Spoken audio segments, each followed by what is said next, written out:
clicked. I mean, just really clicked. And so, of course, when I found out what he did, I was very interested in it because of just the sex trafficking that he goes around. Really, you've been around the country talking about this. I mean, you've been all over the place.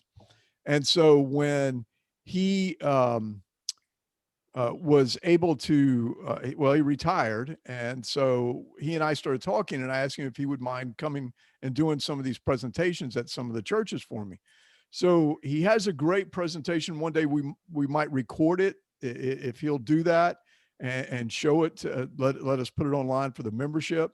But I am recording this conversation for any members of your safety team that does not have a chance to hear this, not have a chance to be here tonight, but would like to come out and listen to this.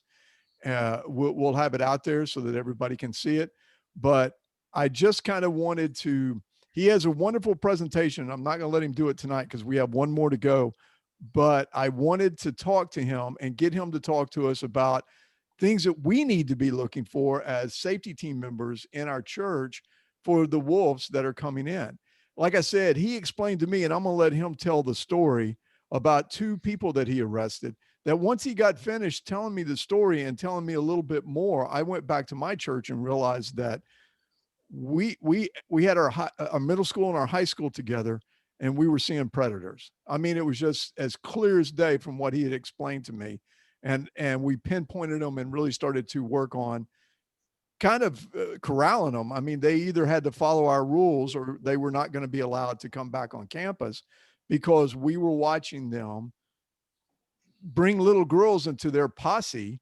And we overheard some of the things that they had said, and it was vulgar, and the things that they were daring them to do and all these different things like that. So I just was like, the information he gave me, I wanted to make sure that more churches got this information. So, Alan, do me a favor, tell us a little bit about yourself and your career and all the different things like that, just real quick. Okay. Thank you, Jim. First of all, it's good to see all of you on the call. Glad you joined. It's an honor to be here to share some time with you. First of all, I applaud what you do, putting yourself out there, putting yourself in that position of a watchman on the wall, watching to make sure that safety is there for people of God who are coming into worship. So just salute to you and say thank you for your service. I have 27 years of law enforcement. I just retired this past year. The last several years of my career was spent heading up our human trafficking task force for the Pasco Sheriff's Office. So that's where I retired from, was Pasco. Spent the last several years as the head of the task force. Still to this day, in fact, I spent much of today working with some human trafficking cases. So I'm still kind of involved in that area. Serve on several task forces and boards of anti-human trafficking groups, NGOs, on the Attorney General's board, the DSO for the Attorney General's office, work with the U.S. Attorney task force here in Tampa Bay, so the Tampa Bay Area Human Trafficking Task Force. So I said all of that to say this, not that I'm important by any means, but still plugged into that environment. So my goal was to eradicate, to end human trafficking. That was my goal. My goal in Pasco was to shut down every strip club that was in Pasco. I didn't quite get there, but we did shut some of them down, and I'm very thankful for that because they are just hubs of just criminal activity, but also hubs of human trafficking activity. So 27 years law enforcement, as Jim said, retired now, but I haven't figured out what retirement looks like. Probably working more now than I did when I was actually working. And so the last two Super Bowls, spent a lot of time working around the Super Bowls in the human trafficking space, both Miami and Tampa, and have had already conversations with LA, which is where, of course, the next Super Bowl will be. So that's a little bit of my background. Again, some of you, I think I've seen probably at some of the conferences. I've been able to be at the conferences and speak there at Jim's invitation, and just really appreciate what you do. And looking forward to spend a little bit of time tonight just in conversation instead of a PowerPoint. Alan, like I've seen your presentation multiple times, and I really wanted to ask you questions, but I always like for the people that are there to be able to ask you the questions. But when you called me and told me about the situation, can you explain to them what it was that you told me about that made me really go back and take a different look at what was going on in our church? Sure. So just so you know, in that human trafficking investigative world, and I say this, and I don't know how many cases that I've investigated. They're probably more than I can remember. But I certainly have been involved in the investigation, whether it be advising, consulting, or directly investigating literally dozens of cases and perhaps even hundreds of human trafficking cases that I've been at least in the peripheral part of it. So one of the things that I have always done when I have personally been involved in the investigation or been part of that investigative work is, and I've always relished this, I've always relished the opportunity to interview the trafficker. I've always wanted to get into their mind, and I know that's a dangerous place to be, but I've always wanted to get there and find out what motivates them. What are they doing? And surprisingly, and you guys are probably not surprised by this, but most people are surprised to know that they really like to talk. They like to brag. They think they're the smartest person in the room, and they may be. But they like to think that they're the smartest person in the room. They're smarter than the cops that are in the room. They certainly felt like they were smarter than me because I kind of come across as not being very intelligent anyway. But they certainly, so they really like to brag. They think they can say things and it'll go over your head, or so I enjoy that back and forth. I've always been intrigued by that setting. And one of the standard questions that I have always asked a trafficker when I've had the chance to do that interview process is, where are you recruiting from? Where are you finding your stable?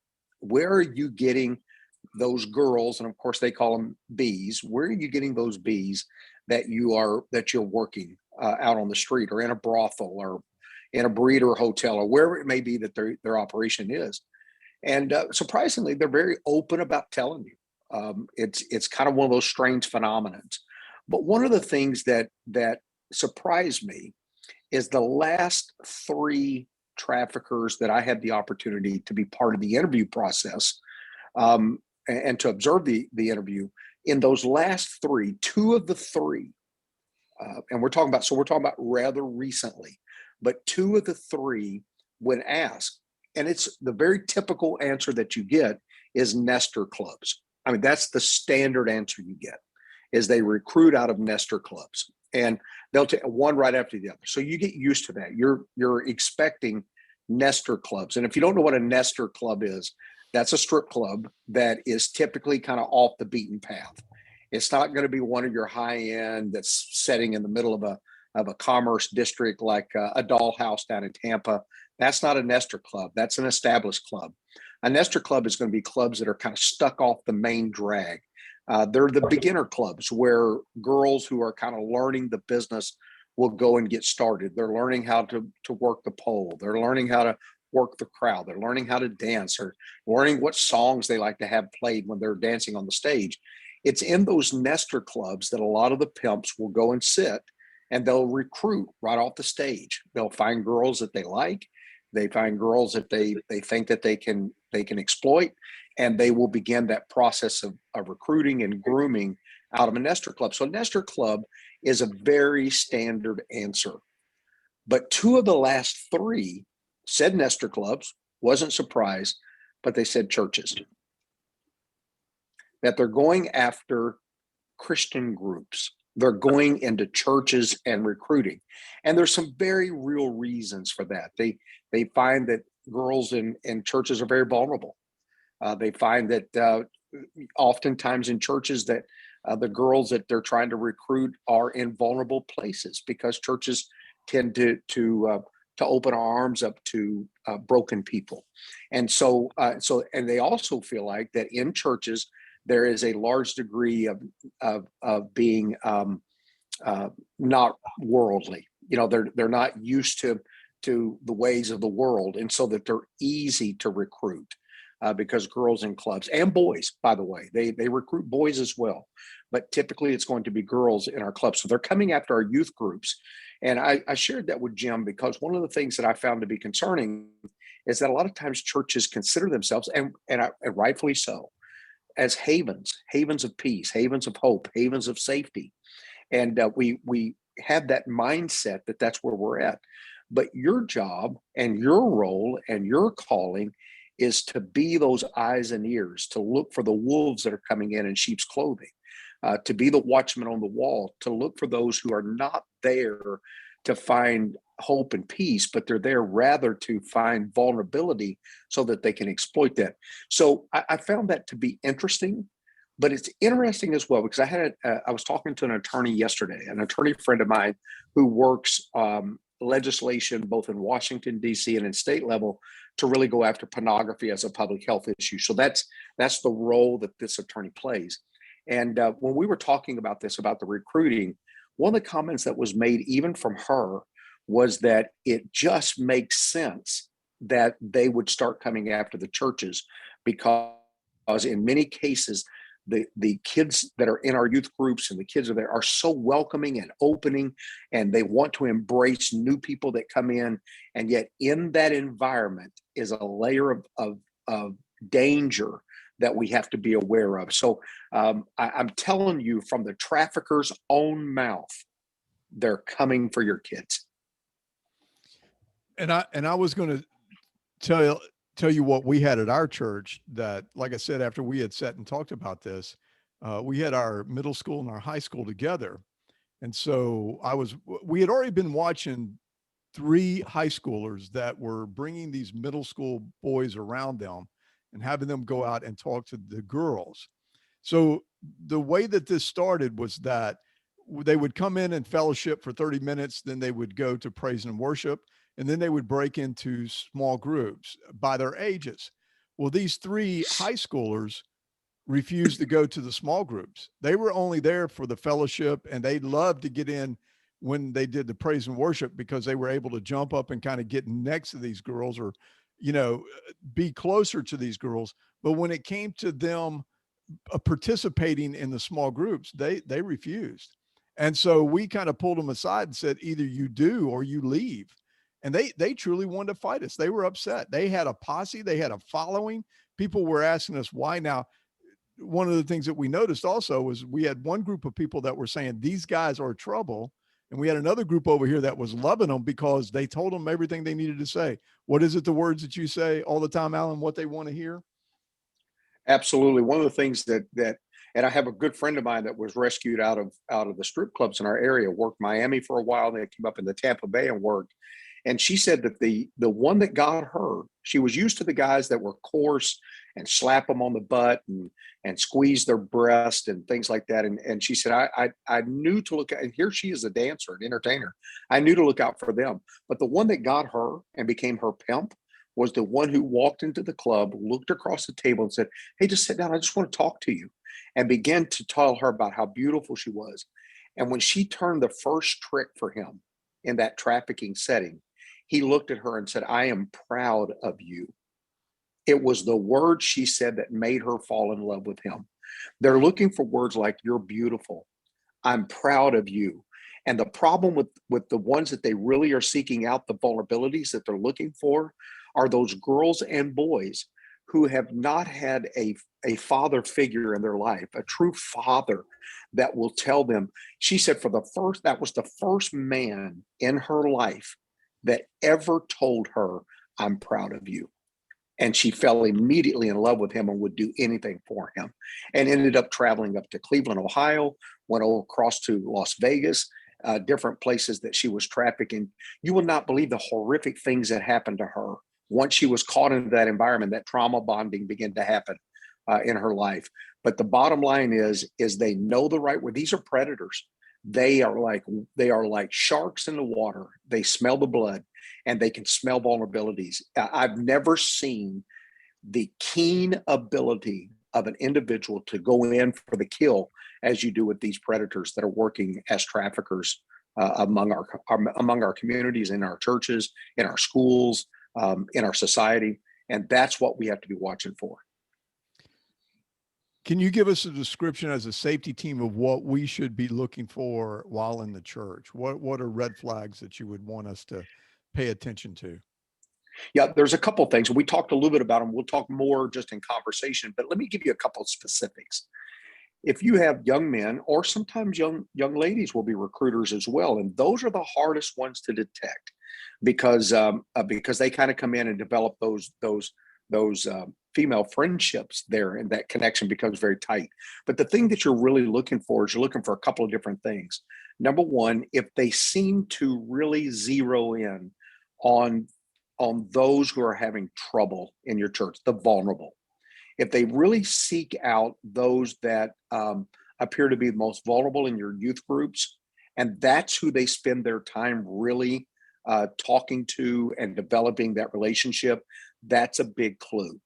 Uh, and again, it flies on the radar because we're looking for those relationships to get established. And it may seem like, hey, that's a really nice young man. Look, he's showing attention to Sally, and Sally doesn't get any attention from anyone. Well, it could be good, but in many cases, especially if we don't know those, the Bible tells us to know them that labor among us. If this is somebody that we don't really know and don't have that relationship ourselves with them, and they're really zeroing in on someone who seems to be highly vulnerable, that's a big clue. And let me tell you a couple of other clues that are very important. Number one, gifts. They will always give them gifts. It will start small. It may start kind of inexpensive, but what really sets it apart is the gifts become a little more expensive. And now you start that really tingle in the back of your head that begins, because a gift that's kind of out of character. It's not, it may be an expensive purse or an expensive pair of shoes or something of that nature, and they'll brag about that they gave that gift, because that becomes almost candy to some others around as well. Hey, if you get in with my group, if you get into, as Jim called it, my posse, but if you get into my stable, I'm going to treat you like this as well. So it's really kind of candy. It's a recruiting tool, but they'll start with gifts, and gifts will be small at first and become a little more expensive.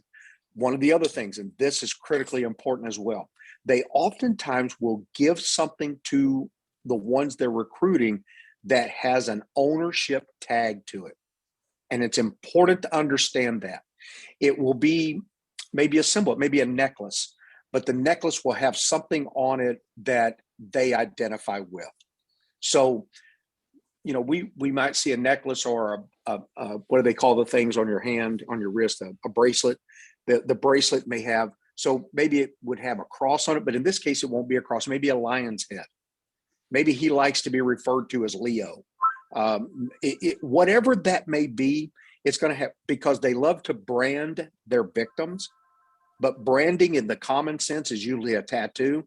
So they may not go to a tattoo immediately because mom and dad may be like, hey, no way my daughter's getting a tattoo at 14 with some lion's head on it.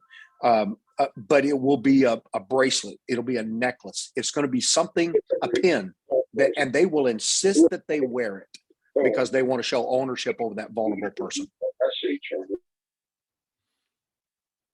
Our cell phone numbers, you can call those. Can I get everybody to mute themselves except for Alan and I, unless you have a question? Just hit the mute.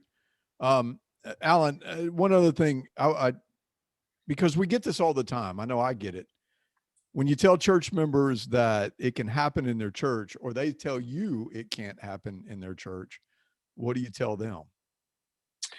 Yeah, and that's common because we like to create in our own minds that our bubble is safe. I think the main thing that we can do is do an educational program with them, and that may be bringing in someone who has the experience to kind of burst through that bubble a little bit and share those personal experiences. But I think the main thing is for us, and I'm talking about us as a group, to be educated ourselves so that we can kind of impart that knowledge to them as well. Probably one of the most misunderstood criminal activities in our world today is human trafficking. Human trafficking is just not very well. I find that surprising and I think it's because I just work in that space. And so it's really all I do. It's all I think about from the time I wake, and that's depressing, by the way. But from the time I get up till I go to bed, I seem to be kind of involved in this space. So I think everybody should know what it is. But typically, I was talking to a group of pastors right in right in Pasco. So I was talking to this group of pastors at a coffee shop, and they had invited me in probably 4 or 5 weeks ago now to talk to them a little bit about human trafficking and when I talked to them a little bit about what I'm talking to you, one of the pastors kind of raised his hand and he looked at me and he said, I didn't know any of this. And he said, and if I don't know it, I know my church doesn't know it.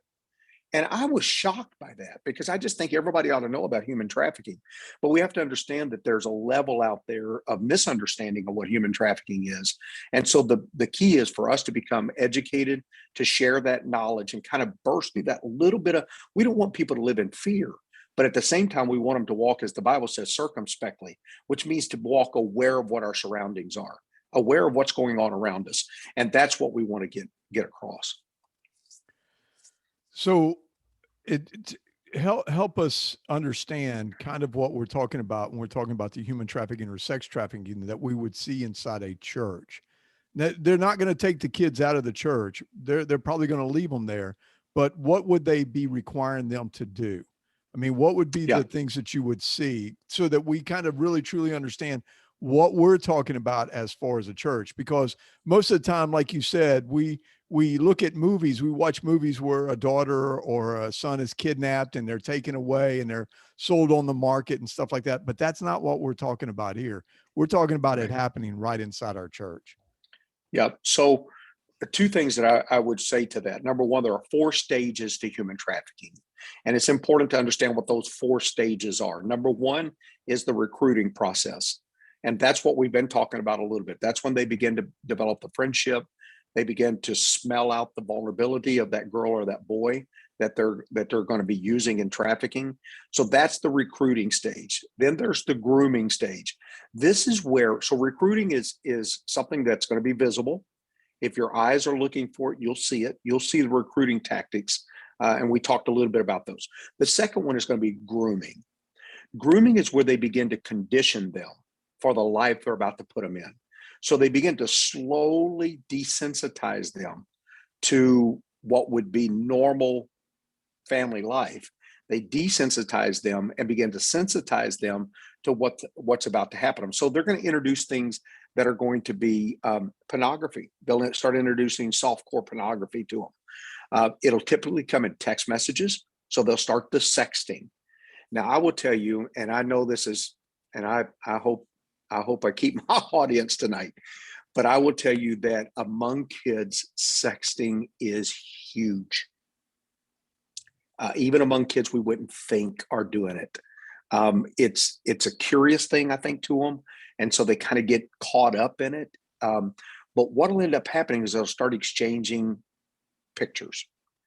They will ask that girl to take pictures of themselves, because everybody has a cell phone now. Take pictures of themselves, and they'll want a little more revealing pictures as it goes along. So a little bit, show me a little bit of your chest, and then show me your breast, show me a nipple, show me. So that's a grooming process. At first, she may say, no. Well, and a gift will come. And then they'll be, hey, I'm your boyfriend. I really care about you. Man, this is just between you and I. It's a trust thing between us. They will use every tactic they can. And it's surprisingly how fast that gets developed. So that's when you'll start seeing in that grooming process, they'll be asking more and more and more of them. So here's what you're going to be looking for. You're going to be looking for that developing of that recruiting tool, but you're going to start looking for the grooming process.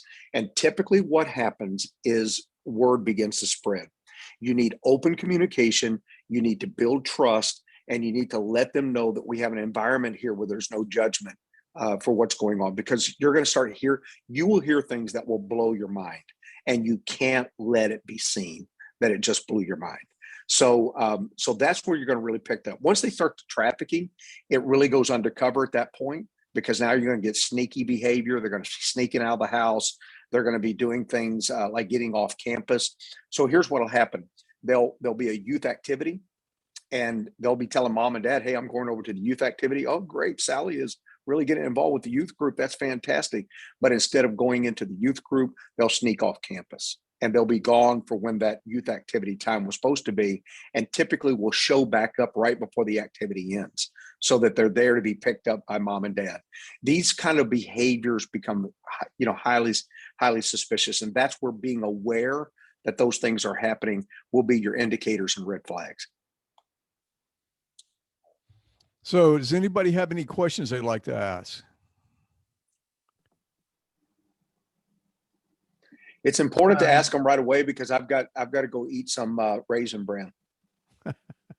Okay, I do. You said there are four steps, and you started with recruiting process, grooming stage with the desensitization, and I didn't get 3 and 4, or did I misunderstand? Yeah, I was hoping Jim would say you have to come to one of my presentations to get 3 and 4. Well, No, Randy, tell him where you're at. I mean, you know, it's I'm up here in eastern Iowa. so. Oh, okay. Yeah, maybe I can give you all 4 then. So the 4 stages is recruiting, which we talked about. Grooming is stage 2. Stage 3 is the trafficking stage. So that's when the money's being made. And it's not always dollars, but it's going to be something of commercial value. So it may be drugs. It could be they may sell them in pornography. Pornhub is a huge place right now where they're uploading these videos. Although Pornhub is really under scrutiny by the federal government, so they're starting to push out to other sites. So you're starting to see some other sites begin to. So they're going to push out pictures there, sell their pictures out there. So that's the trafficking stage. That's where the money gets made. The 4th stage is called immersion. So immersion is where a victim of human trafficking becomes so involved in the trafficking itself that they become part of the criminal activity. So that young girl who was 14, who got recruited and groomed in and then trafficked, may become, and I'm going to use a term, I'm sorry, I'm not trying to offend anybody, but I'll use their term. She becomes the bottom bitch, which means that now she's really the top girl. She's the boyfriend or the girlfriend. So what ends up happening is she begins to recruit other girls. She begins to groom other girls. She may recruit other boys into the stable. So now she's actually participating in the criminal activity of human trafficking. Even though she originally started as a victim, she's now a criminal or part of the criminal activity. Thank you for that additional explanation. One other thing you said earlier on was go into the churches, somebody, Jim maybe, or Alan, go into the churches and educate. Educate who? The pastors, the youth leaders, the youth? All the above. All the above. Yeah. So, plus the parents, yeah. Safety team members. And listen, let me jump in here just real quick, because I want to tell you of a situation that we have going on right now at our church. And when Alan is talking about it, most of the time he's kind of like talking about younger girls, 14, 15, but this happens all the way up. It might not be trafficking, but these people take advantage of members of your church. We had a guy that showed up at our church wearing a lab coat and hospital scrubs, and had on his lab coat, he had it stencil. I mean, he had somebody sew it in, embroider it. It said psychiatrist. His name, Sidney Hines was his name. And so when he walked in, I mean, first off, right off the bat, to see a lab coat, you know, and scrubs, and this guy's 71 years old. And I mean, I happened to be outside when he was walking in, and I saw him. I started following him. And so he went in, and the first thing he did was he beelined it right over to the information booth. And he said, you know, that he was interested in joining our church, that he had worked with the youth in Willow Creek. I mean, he started naming all these different places that he was involved in. And then he said, now I didn't know this at first, but he talked to her for a while. So when he left, I went over to the girl that was there, and I said, let me ask you a question. Did he ask you if we had a singles group? And she just stopped, because she was like, why would you? And she goes, he did. And so then I said, did he say an age group in that? And she said, well, I recommended our prime time, which is our, 55 and older, but he was more interested in millennials, working with millennials. So right there, he's telling me who he is. He's a predator. He really is. And so then he started talking about that he worked with domestic violence victims. So this is exactly what Alan's talking about. Here was a vulnerable group that he's looking to work with. So we caught him talking to a 10-year-old. We caught him talking to a 14-year-old. And so I was gone the weekend that happened.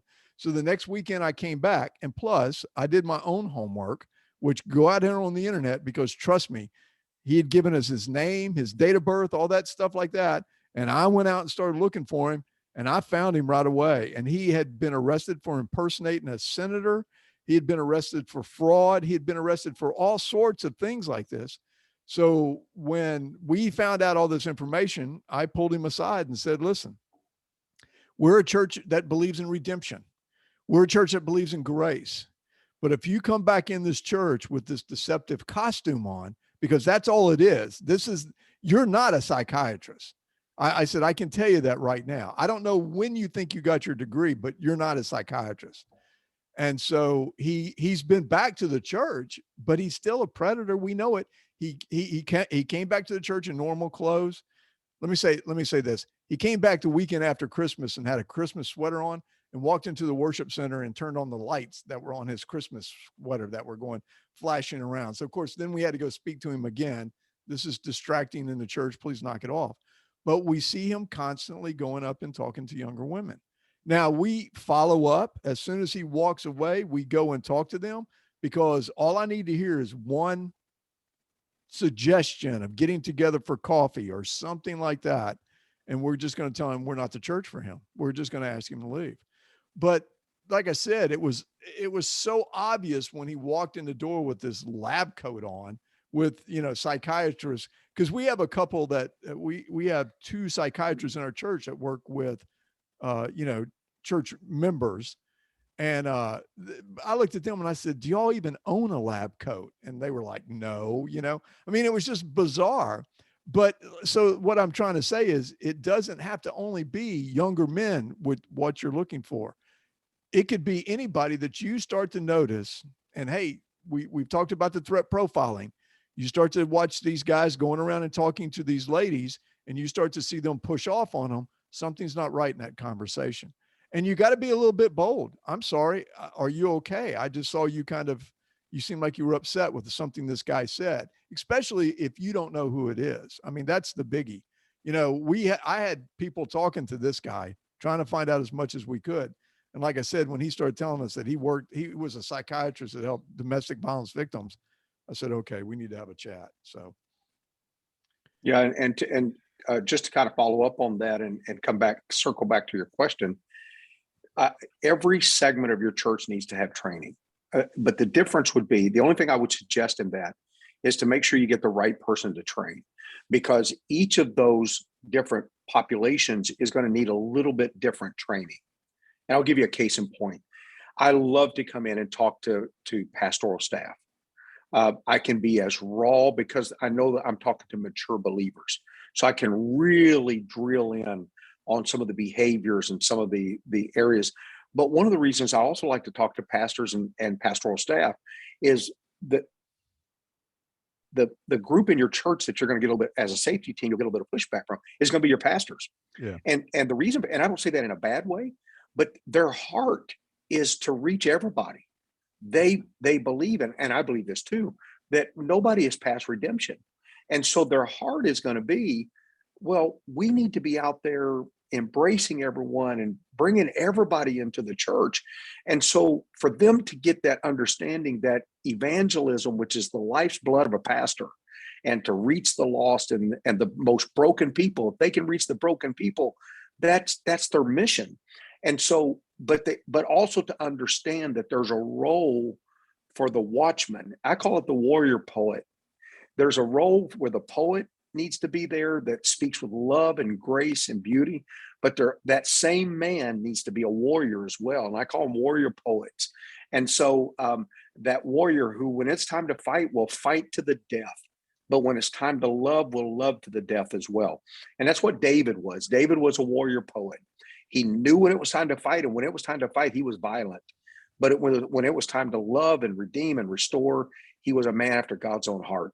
And so I love to speak to them, but you're going to need that. Your safety team needs to have human trafficking training so that they're aware of indicators and threat profiles and the types of dangerous people that are coming into the church that are not just your active shooter profile, but also these predator profiles. Your parents need to be trained. Your staff, your Sunday school staff, teachers need to be trained. But each of those would require just a little bit different style of training and a type of training. So being aware of that as you begin to put together a training, what a training profile or protocol is going to look like in your church. And to Jim's point, and then I'll listen again for hopefully more questions. To Jim's point, and this is what Jim said was so incredible. We are scared to death in society when it comes to human trafficking of the snatch. And that's what the movies are all about. Taken, movies that are kind of high profile human trafficking movies, but that's just not what real life is all about. The snatch, which is what we're all scared of, are kids getting kidnapped or somebody getting snatched off the street in a van and off they go, and then they end up at a brothel somewhere. Does it happen? Yes, but it's less than 3%. So I want you to really hear that. It's less than 3%. So over 97% of human trafficking victims are not snatched in, are broke in, they're lured in. They're in that luring process where somebody comes in and develops a fake relationship with them and lures them into the life. And so it's important that we understand that in our churches, it's not going to be the snatch that we're going to see. It's the luring that we're going to be aware of. Somebody else got some questions. I'll shoot one for kind of both you and Alan there, Jim. So my name's Mark. I'm up here in Iowa as well. And how do we get across to our pastoral staff and our volunteers in these areas, our junior high and our senior high, and how do we get it across to them that, hey, we need to be on the lookout for this, get them to actually sit down and listen to the information and absorb it, hopefully. You got any? Jim, you might be better suited at that. I just think everybody ought to do it. And I just come walking in used to be with a badge and a gun and say, I'm going to teach you now. So, so that approach works, Alan. I'm okay with that, but it might scare some of them. This is one of those that really, okay. As y'all all know, we do these things called Google alerts where we get alerts every day where Google goes out on the internet and searches for this type of stuff that's going on. And one of them is churches plus the word sex in there. But let me just throw this at you. This happened in July 2019, June of 2019. A Toledo pastor was sentenced to life in prison for sex trafficking. In June of 2019, Flower Branch, Georgia, a megachurch pastor was arrested for sex trafficking. November of 2020, this is just here recently, Strickland, a former pastor at Second Baptist Church in Kalamazoo, was charged in August with 11 counts involving criminal sexual conduct and human trafficking. His wife was helping him. His wife was the one that was grooming. She was the one that was out here looking for these girls and grooming them for her husband. And then February a year ago, 2020, pastor of a megachurch pimps his daughter for over 5 years and never gets caught. He passed away. And the daughter finally came forward. He was pimping his own daughter when she was 10 till she was 15 when he passed away. So when, pastors want to come to us and say it doesn't happen, I really want to talk to them because that's just like burying your head in the sand. That's just like saying that domestic violence isn't happening at your church. Domestic issues aren't happening at your church that you need to pay attention to. If we really got down to the bottom portion of it, domestic violence causes us more problems in churches than anything really does. And I mean, we just had a shooting here in San Antonio at a church where this is going to be a domestic issue where a guy was he was laying in wait for when the guy pulled up with his son because he was divorced from his wife and he shot and killed him and injured the son. So, they want to claim that this isn't happening out here, but we're seeing it over. These are the ones that are being reported. We don't even know of those that aren't being reported. And and as Alan is saying, this isn't like it's 3% of the real that snatching stuff that goes on out here.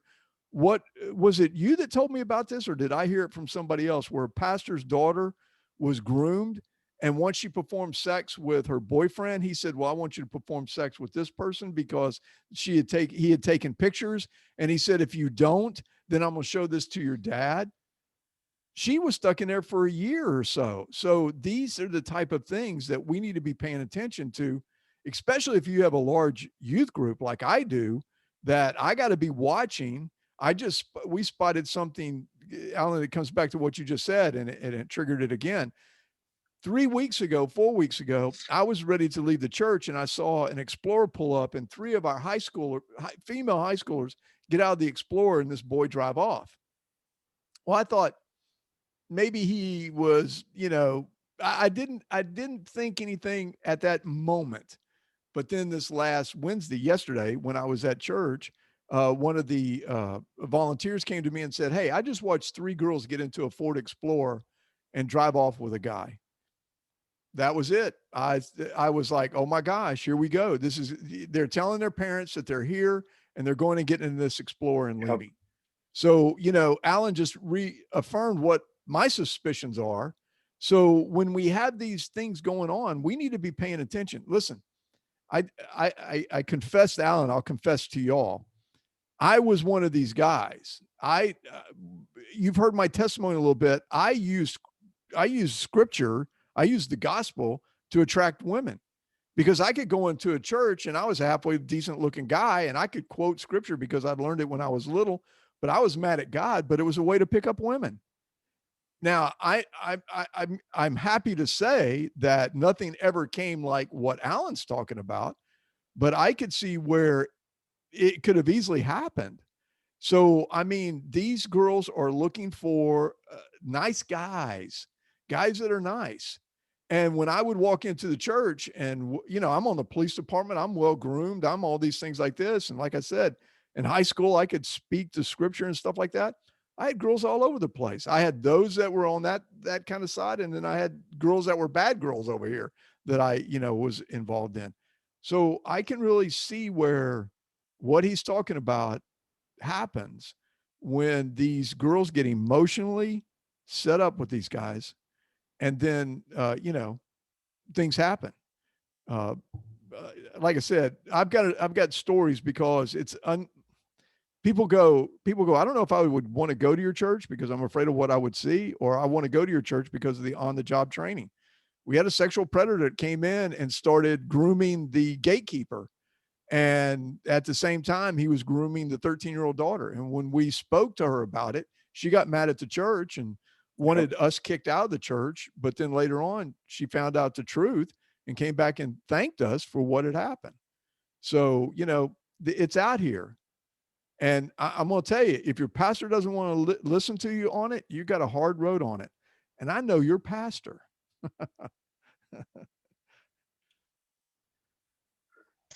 Well, and I think, Go ahead. yeah, and Al. I just think to Jim's point, your pastoral staff is going to be really critical to get them on board. And it may take a conversation or two for them to realize that they're really targeting their congregation. And I think once they understand how serious that is, then hopefully they will start putting in those safeguards and that awareness, because that's probably the larger thing. And Jim said it earlier, we sometimes talk about our kids a lot because I think they require the greatest level of protection, but it is happening among our adults as well. We had a young lady in a church who came to the church because she was a very broken young lady. She was 19 years of age, came in and talked about some of the struggles that she had. Well, these predators are really good about getting back in. The next time she shows up to church, she shows up with her quote unquote boyfriend, which was her trafficker. But the trafficker begins to really control her in the church. He won't let her speak for herself. He answers all the questions. He follows her. Even when she went to the bathroom, he went and stood by the bathroom door. It was just, it's obvious once you know what you're looking for, it becomes very obvious that something is going on there. You begin to identify what that is. But this 19-year-old girl started in trafficking when she was 15, which is very, very typical. So they may be an adult, but typically that has roots all the way back into their adolescence or childhood. So the reason why your pastoral staff is so critically important is because they do a lot of the counseling, right? So when they begin to understand what the red flags are and what the pre-indicators are, then that confidentiality, obviously they can't disclose to you as a safety team, but they can hopefully be able to relay to you, hey, just keep an eye on this situation here. You know, they can't disclose that, hey, I was in counseling and they told me that, you know, they were whatever, but they could, if they understand what the indicators are, they could get with their safety team leads and say, hey, do me a favor and make sure you keep an eye there. Just, you know, keep an eye there, keep watch there. Don't let anything happen there, whatever those terms may be. But that could be a real strong teamwork within the church of a pastor who's still doing the pastor's work, but at the same time being the watchman that they're required to be as well.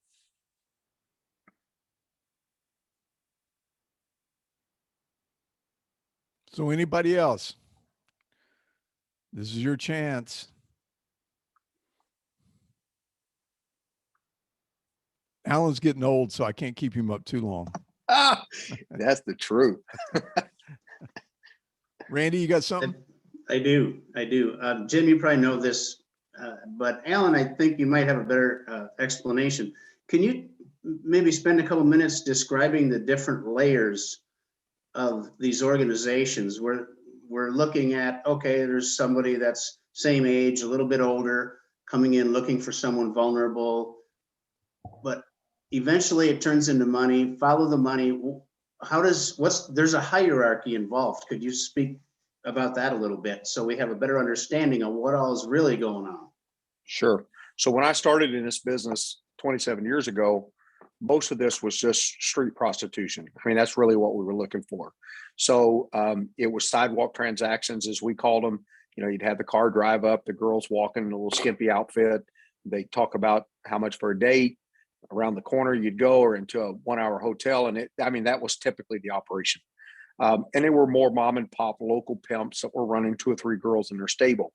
Those days are they still there? Yes, but they're by far and large, those are gone. What we're seeing now is 2 things, and I think these are critical things to watch for, is organizational trafficking, which means that there is a hierarchy to it. I can tell you that in our area, the Russians are real big in the cartels. And so and by the way, I've never in all of my life seen anybody more brutal than the Russian cartels. I mean, it's a soulless organization, but even the Jamaicans are afraid of them. But so we have cartels that control from a very high level.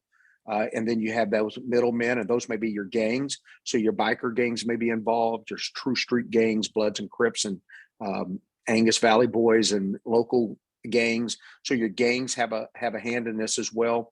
And then it works its way down to your street pimps. But so those are organizational trafficking. But what we're really starting to see, which is really, it's scary, it's frightening. And I'm talking about somebody for 27 years who's lived with death threats. And this frightens me as just a person, as a human being, is it's really moving online. So you have an online organizational trafficking. And so there are digital gateways online, and they come through social media, through apps, and probably the fastest growing is going to be gaming systems. So your predators are using the digital sphere, the digital world, to do both the recruiting, grooming, and the trafficking. Even in the branding, you're starting to see some virtual or digital movement, even in the branding system. When we were in Miami last year for the Super Bowl, for the first time in my life, a girl who was wearing booty shorts had actually a QR code branded on her thigh. And you could scan that with your phone, and it would take you to a secure website where you would pay for her services via cryptocurrency or digital currency right from a phone that would be paid for. And then, of course, she would do the sexual service, whether that was oral sex or anal sex or whatever, around the world or whatever it may be that you had just paid for.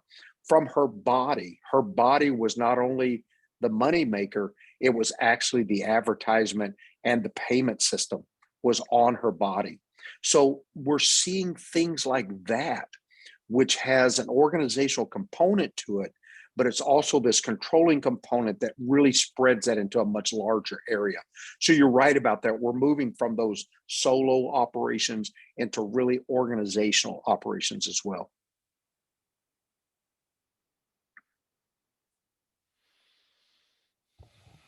We live in a fallen world, gentlemen and ladies. There are a couple of ladies out there. Oh my goodness. And I said the B word. Well, Sorry about that, ladies. one of them is Jessica, who is Yeah, I as well saw as I that. do. That's your daughter. Yeah, she's out here studying this. You got any questions, yes. Jessica, you would like to ask? Wanda, I see you out there. I'm doing a lot of learning tonight, actually. That's what scares me. Hey, Jim, it's better than when I took some of our politicians with me on a raid Yeah. when I was in our task force. So I took 2 of our senators, 2 of our representatives, and 2 of our county commissioners. Well, it ended up that the representative and the county commissioner are father and daughter, and both of those rode with me. So I took them into the strip clubs, and I thought to myself, you talk about interesting conversations between a father and a daughter after going into a strip club and seeing the things that we saw in that strip club. That was a very interesting day. I'll just have to say that. And it was a very awkward day for me.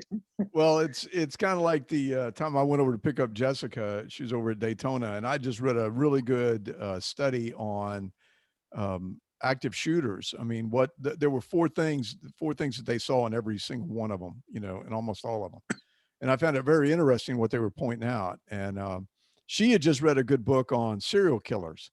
So the whole ride back from her college, we're talking serial killers and mass murderers, and I said, hopefully nobody's hearing this conversation that we're having between the 2 of us, because they're going to think, we're a family that runs around and does these type of things. But yeah, she is studying this stuff. So, well, anyway, and Jim, my daughter, her name is Jessica too, by the way. And so my daughter Jessica, who's an attorney up in the Louisville area, she calls me once. She called me later one night, and I was actually out on one of these operations with the task force. And so the phone rings, and I'm in the cruiser, and it's pretty late at night. And so the phone rings, and of course I just punched hey, Jessica, how you doing? She, hey, Dad, what are you up to? And I said, well, I'm just leaving one strip club and heading to another. She said, this big, long pause. It got real quiet. And she goes, Dad, she said, I know it's for work, but she said, that's probably not the right thing to tell your daughter. And I said, yeah, that's true. I should have been thinking a little more. I'm heading from one strip club to another. Well, especially if she's riding in her car and has Bluetooth and her friends are sitting there with her, that would be really embarrassing, That was funny. So, well, gentlemen, right. I'm really thankful to be here tonight. And I guess there's probably no other questions, but except for the folks in Iowa, it sounds like I need to go to Iowa and do a little work up in that area. Hey, so we're going. You are welcome anytime up here, Alan. I will make it happen. It's a good group up there. I love going up there. In fact, Jessica just found out today that she's going to be working with a human trafficking group that is in Cedar Rapids. So she's going to be up there. So I'm going to call y'all when I come up to see her, because I'd like to come by the church and do some things. So okay. Jessica, if she needs anything while she's up here, give her our number. She can get a hold of me anytime. I will, Mark. I appreciate it. I really do. So if nobody has anything else, I've got to go through these advertisements, because if I don't, Wendy will beat me up. So I'm just going to share some PowerPoint right here real quick. And this pertains to most of the people that are in this area, but still we've got some news about some of the things that are coming out. Just hang on one second. Alan and I will be down in Port Charlotte, the 25th, from 7 o'clock to 8 o'clock, 8:30 p.m. at New Day Christian Church. And I saw John was out there, and we will be taking this on the road again. Alan will be doing his presentation, which is a really in-depth presentation on human trafficking and what it really is and what they look for and the different things like that. So we're really excited about it. This will be the last one of our church safety networking group meetings that we have. We also the March 4th, we've been told the book is coming out. So we're really excited about it. If you're interested in ordering a book, go out on our webpage under trinitysecurityallies.com, and up in the menu, you'll see book, and you can order a book from there. But March the 4th, we were told that it will be out and be ready. We do have our free resources. Most of you already know it because you are members. You've seen it. But if you come across a church that does not and ask you about your safety team, these free resources are up there. They're PDFs. You can pull them down on the screen. Our membership program, of course, all of y'all are members. So I don't have to go through this. Don't have to go through this. Oh, one other thing is that we've started a new podcast, myself and another friend of mine, Kevin Haggerty, who's a pastor at a church over here. And it's called True Christian Talk. And we talk about things that we're seeing that are happening in the world that are going to affect us as Christians. And these are on Facebook right now under True Christian Talk. You can find them. We do them live at 11 o'clock on Thursdays. There's a lot of things happening right now, and there's a lot of questions that Christians really need to be talking about because of what we're seeing. It is very scary about some of the things the federal government may push on us. And so we want to make sure that we are ready and aware for it. So I am going to stop sharing right now and tell everybody, thank you for coming out tonight. I appreciate it.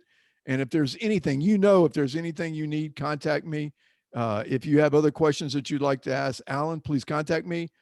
He and I stay in touch all the time, and I'll get to him and get those answered for you. But unless you got something else to ask him, I'm going to go ahead and close this. I want to thank everybody for coming out. God bless you. God bless this country. Be safe out there and keep watch over the flock, and take care. Talk to you real soon.